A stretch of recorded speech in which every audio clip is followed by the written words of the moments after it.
யோபு 15ஆம் அதிகாரம்.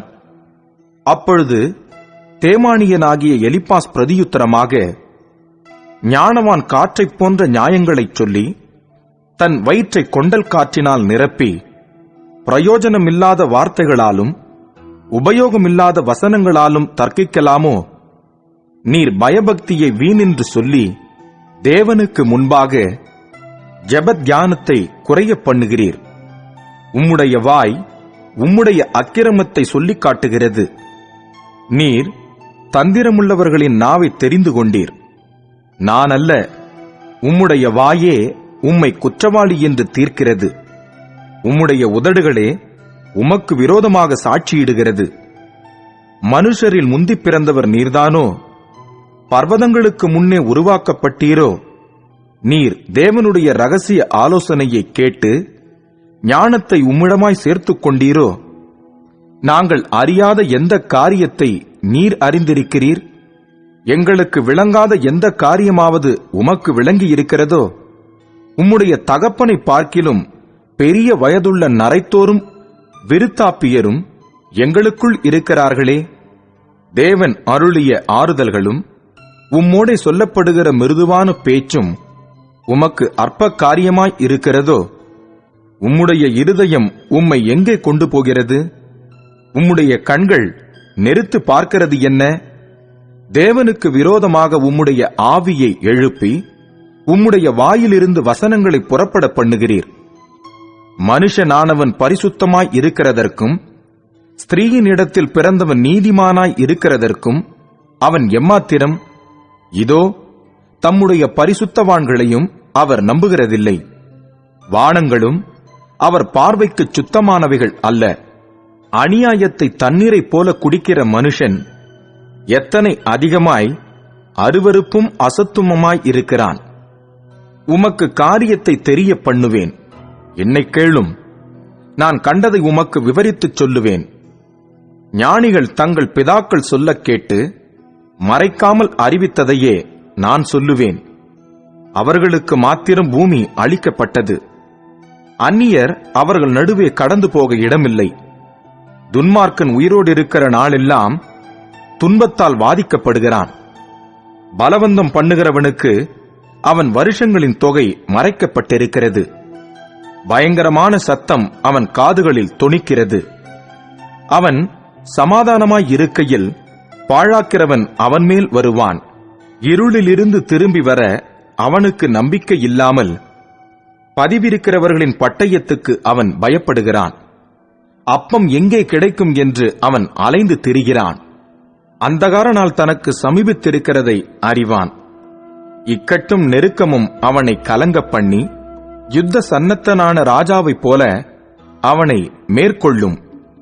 அவன் தேவனுக்கு விரோதமாக கை நீட்டி சர்வ வல்லவருக்கு விரோதமாக பராக்கிரமம் பாராட்டுகிறான். கடின கழுத்தோடும் பருத்த குமிழுள்ள தன் கேடயங்களோடும் அவருக்கு எதிராக ஓடுகிறான். அவன் முகத்தை கொழுப்பு மூடியிருக்கிறது, அடிவயிறு தொந்திவிட்டிருக்கிறது.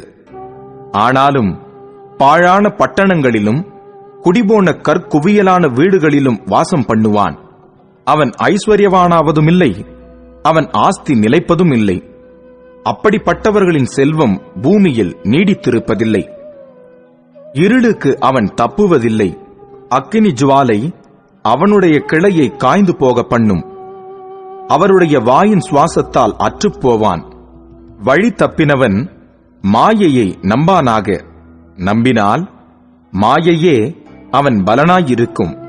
அது அவன் நாள் வரும் முன்னே அவனுக்கு பூரணமாய் பலிக்கும். அவனுடைய கொப்பு பச்சை கொள்வதில்லை. பிஞ்சுகள் உதிர்ந்து போகிற திராட்சை செடியைப் போலவும் பூக்கள் உதிர்ந்து போகிற ஒலிவ மரத்தைப் போலவும் அவன் இருப்பான். மாயக்காரரின் கூட்டம் வெறுமையாய்ப்போம். பரிதானம் வாங்கினவர்களின் கூடாரங்களை அக்கினி பட்சிக்கும். அப்படிப்பட்டவன் அநியாயத்தை கர்ப்பம் தரித்து அக்கிரமத்தை பெறுகிறான். அவர்கள் கர்ப்பம் மாயையை பிறப்பிக்கும் என்றான். யோபு 16ஆம் அதிகாரம். அதற்கு யோபு பிரதியுத்தரமாக, இப்படிப்பட்ட அநேகங்காரியங்களை நான் கேட்டிருக்கிறேன். நீங்கள் எல்லாரும் அலட்டுண்டாக்குகிற தேற்றரவாளர். காற்றைப் போன்ற வார்த்தைகளுக்கு முடிவிராதோ? இப்படி நீ உத்தரவு சொல்ல உனக்கு துணிவு உண்டானதென்ன? உங்களைப் போல நானும் பேசக்கூடும். நான் இருக்கும் நிலைமையில் நீங்கள் இருந்தால் நான் உங்களுக்கு விரோதமாக வார்த்தைகளை கோர்த்து உங்களுக்கு எதிரே என் தலையை துலுக்கவும் கூடும். ஆனாலும் நான் என் வாயினால் உங்களுக்கு திடன் சொல்லுவேன்.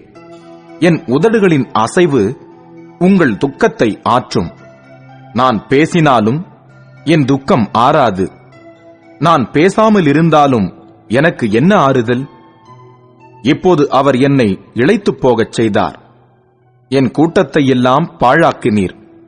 நீர் என்னை சுருங்கிப் போக பண்ணினது அதற்கு சாட்சி. என் மெலிவு என்னில் அத்தாட்சியாக நின்று என் முகத்துக்கு முன்பாக உத்தரவு சொல்லும்.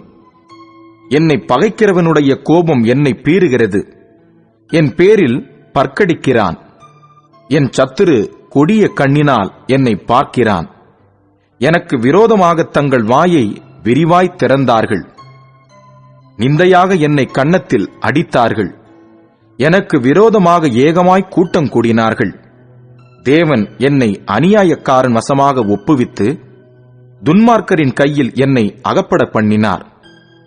நான் சுகமாய் வாழ்ந்திருந்தேன். அவர் என்னை நறுக்கி என் பிடரியை பிடித்து என்னை நொறுக்கி என்னை தமக்கு இலக்காக நிறுத்தினார். அவருடைய வில்லாளர் என்னை சூழ்ந்து கொண்டார்கள். என் ஈரலை தப்ப விடாமல் பிளந்தார். என் பிச்சை தரையில் ஊற்றிவிட்டார். நொறுக்குதலின் மேல் நொறுக்குதலை என்மேல் வரப்பண்ணினார். பராக்கிரமசாலியைப் போல என்மேல் பாய்ந்தார். நான் இரட்டுச் சேலையை தைத்து என் தோளின் மேல் போர்த்துக் கொண்டேன். என் மகிமையை புழுதியிலே போட்டுவிட்டேன். அழுகிறதினால் என் முகம் அழுக்கடைந்தது. மரண இருள் என் கண்ணிமைகளின் மேல் உண்டாயிருக்கிறது. என் கைகளிலே கொடுமை இல்லாதிருக்கையிலும் என் ஜெபம் சுத்தமாய் இருக்கையிலும் அப்படி ஆயிற்று. பூமியே, என் இரத்தத்தை மூடிப்போடாதே. என் அலறுதலுக்கு மறைவிடம் உண்டாகாதிருப்பதாக. இப்போதும் இதோ என் சாட்சி பரலோகத்தில் இருக்கிறது. எனக்கு சாட்சி பகருகிறவர் உன்னதங்களில் இருக்கிறார். என் சிநேகிதர் என்னை பரியாசம் பண்ணுகிறார்கள். என் கண் தேவனை நோக்கி கண்ணீர் சொரிகிறது. ஒரு மனுபுத்திரன் தன் சிநேகிதனுக்காக வழக்காடுகிறது போல தேவனோடே மனுஷனுக்காக வழக்காடுகிறவர் ஒருவர் உண்டானால் நலமாயிருக்கும். குறுகின வருஷங்களுக்கு முடிவு வருகிறது. நான் திரும்பி வராத வழியே போவேன். யோபு 17ஆம் அதிகாரம். என் சுவாசம் ஒழிகிறது. என் நாட்கள் முடிகிறது. பிரேதக்குழி எனக்கு ஆயத்தமாயிருக்கிறது. பரியாசம் பண்ணுகிறவர்கள் என்னிடத்தில் இல்லையோ? அவர்கள் செய்யும் அநியாயங்களை என் கண் பார்த்துக் கொண்டிருக்கிறது. தேவரீர் என் காரியத்தை மேல் போட்டுக்கொண்டு எனக்காக பிணைப்படுவீராக. வேறே யார் எனக்கு கை கொடுக்கத்தக்கவர்? நீர் அவர்கள் இருதயத்துக்கு ஞானத்தை மறைத்தீர். ஆகையால் அவர்களை உயர்த்தாதிருப்பீர். எவன் தன் சிநேகிதருக்கு கேடாக துரோகம் பேசுகிறானோ அவன் பிள்ளைகளின் கண்களும் பூத்துப் போகும். ஜனங்களுக்குள்ளே அவர் என்னை பழமொழியாக வைத்தார். அவர்கள் முகத்துக்கு முன் நான் அருவருப்பானேன். இது நிமித்தம் என் கண்கள் சஞ்சலத்தினால் இருளடைந்தது. என் அவயவங்களெல்லாம் நிழலைப் போலிருக்கிறது. சன்மார்க்கர் இதற்காக பிரமிப்பார்கள். குற்றமில்லாதவன் மாயக்காரனுக்கு விரோதமாக எழும்புவான். நீதிமான் தன் வழியை உறுதியாய் பிடிப்பான். சுத்தமான கைகளுள்ளவன் மேன்மேலும் பலத்துப் போவான். இப்போதும் நீங்கள் எல்லாரும் போய் வாருங்கள். உங்களில் ஞானமுள்ள ஒருவனையும் காணேன். என் நாட்கள் போயிற்று. என் இருதயத்தில் எனக்கு உண்டாயிருந்த சிந்தனைகள் அற்றுப் போயிற்று. அவைகள் இரவை பகலாக்கிற்று. இருளை வெளிச்சம் தொடர்ந்து வரும் என்று எண்ணச் செய்தது. அப்படி நான் காத்துக் கொண்டிருந்தாலும் பாதாளம் எனக்கு வீடாயிருக்கும். இருளில் என் படுக்கையை போடுவேன். அழிவை பார்த்து நீ எனக்கு தகப்பன் என்கிறேன். புழுக்களை பார்த்து நீங்கள் எனக்கு தாயும் எனக்கு சகோதரியும் என்கிறேன். என் நம்பிக்கை இப்போது எங்கே? நான் நம்பியிருந்ததை காண்பவன் யார்?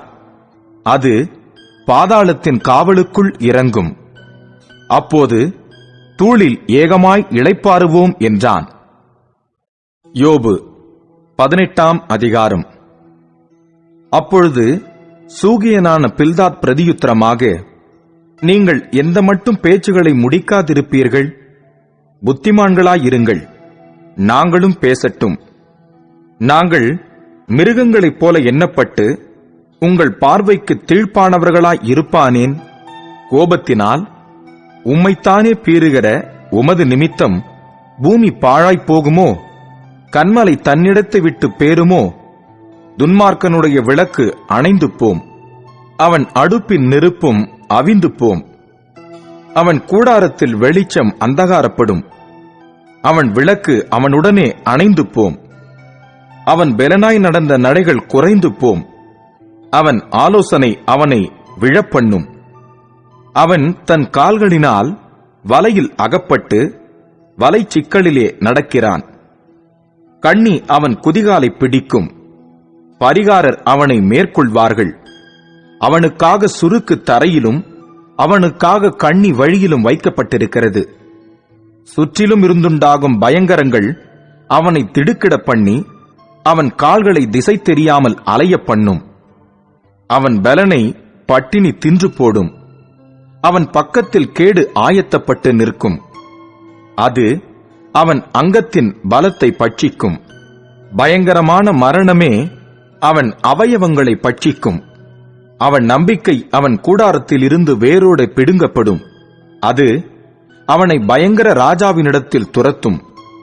அவனுக்கு ஒன்றுமில்லாமற் போனதினால் பயங்கரம் அவன் கூடாரத்தில் குடியிருக்கும். கந்தகம் அவன் வாசஸ்தலத்தின் மேல் தெளிக்கப்படும். கீழே இருக்கிற அவன் வேர்கள் அழிந்து போகும், மேலே இருக்கிற அவன் கிளைகள் பட்டுப்போகும்.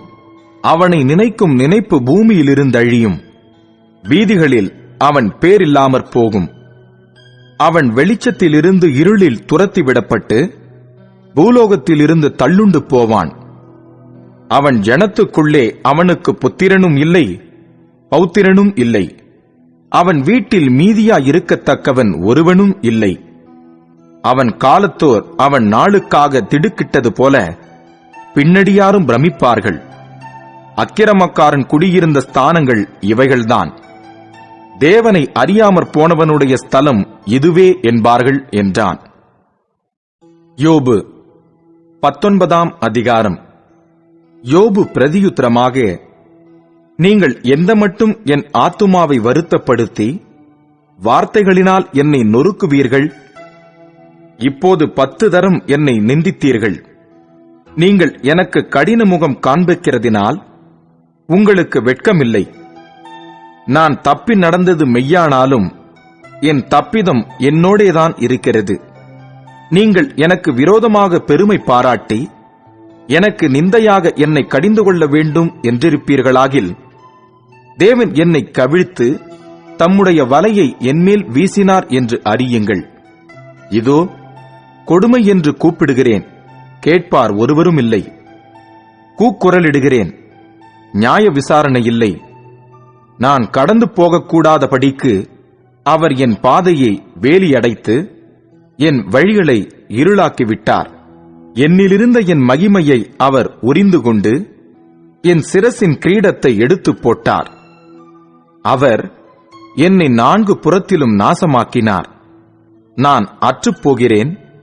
என் நம்பிக்கையை ஒரு செடியைப் போல பிடுங்கிப் போட்டார். அவர் தமது கோபத்தை என்மேல் எரிய பண்ணினார். என்னை தம்முடைய சத்துருக்களில் ஒருவனாக எண்ணிக்கொள்ளுகிறார். அவருடைய தண்டுப்படைகள் ஏகமாய் வந்து எனக்கு விரோதமாய் தங்கள் வழியை உயர்த்தி என் கூடாரத்தை சுற்றி பாளையம் இறங்கினார்கள். என் சகோதரரை என்னை விட்டு தூரப்படுத்தினார். எனக்கு அறிமுகமானவர்கள் எனக்கு அந்நியராய்ப் போனார்கள். என் பந்து ஜனங்கள் விலகிப் போனார்கள்.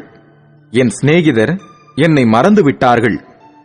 என் வீட்டு ஜனங்களும் என் வேலைக்காரிகளும் என்னை அந்நியனாக எண்ணுகிறார்கள்.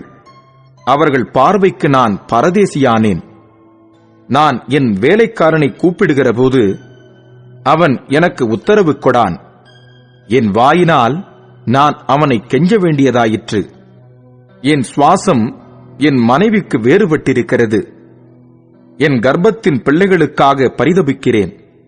சிறு பிள்ளைகளும் என்னை அசட்டை பண்ணுகிறார்கள். நான் எழுந்தால் அவர்கள் எனக்கு விரோதமாய் பேசுகிறார்கள். என் பிராண சிநேகிதர் எல்லாரும் என்னை வெறுக்கிறார்கள்.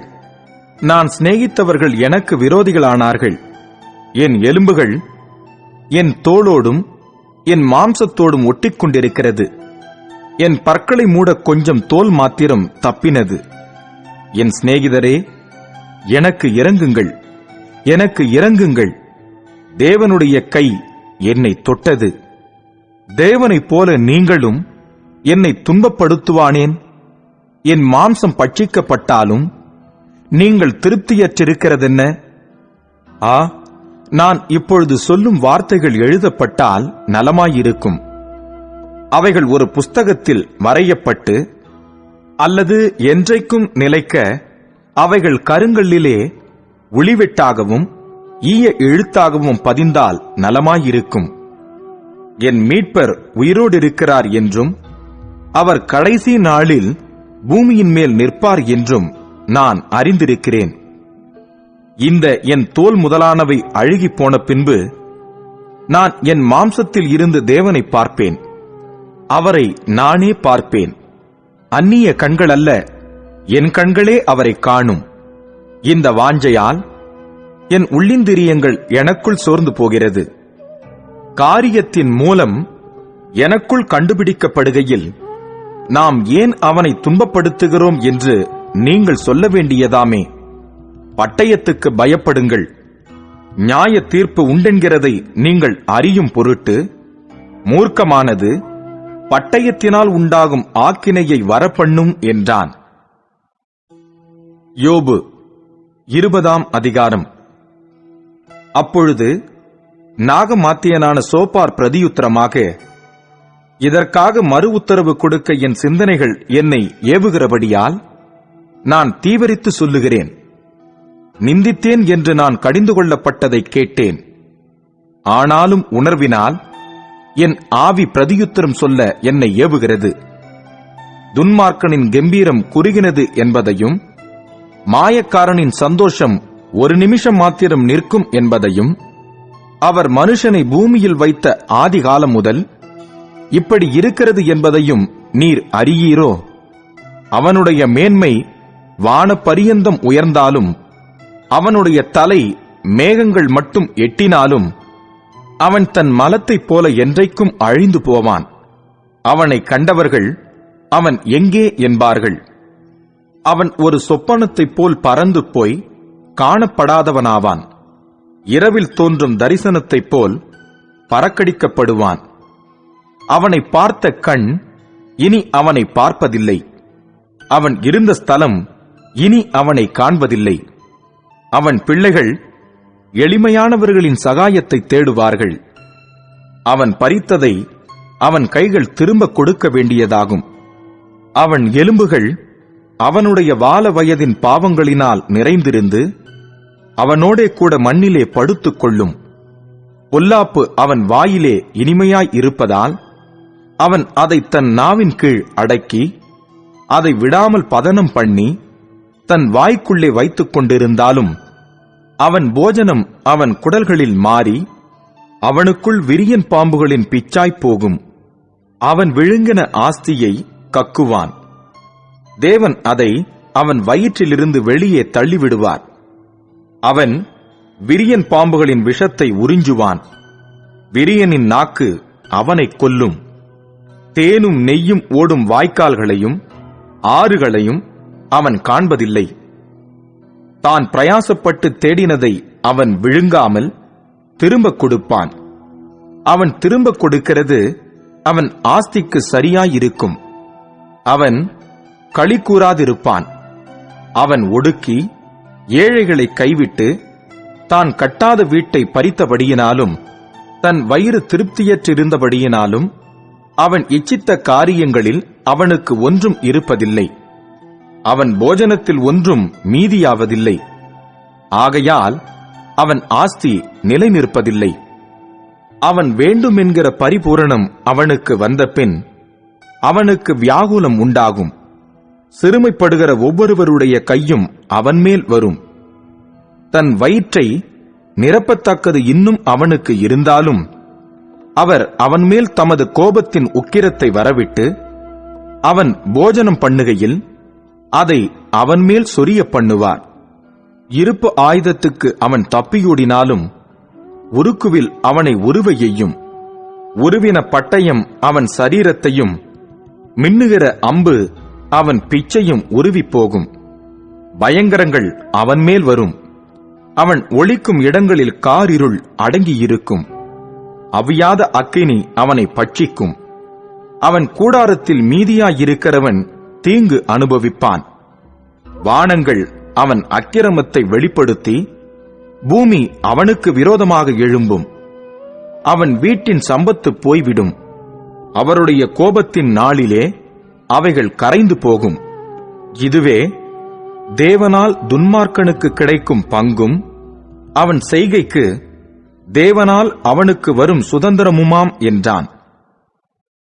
யோபு 21 அதிகாரம்.